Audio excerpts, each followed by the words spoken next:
What do you think's been the biggest difference between and you kind of knew it was going to be a work in progress because they are so young, but you've got that 8-game winning streak and now you got a 5-game losing streak. What do you think the biggest difference in those two things were back to back?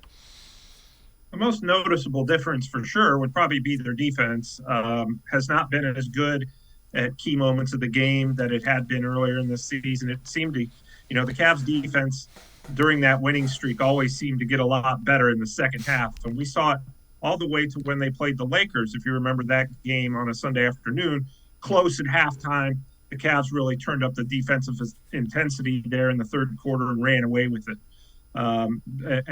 They've kind of lost that a little bit, just haven't been as sharp at that end of the floor.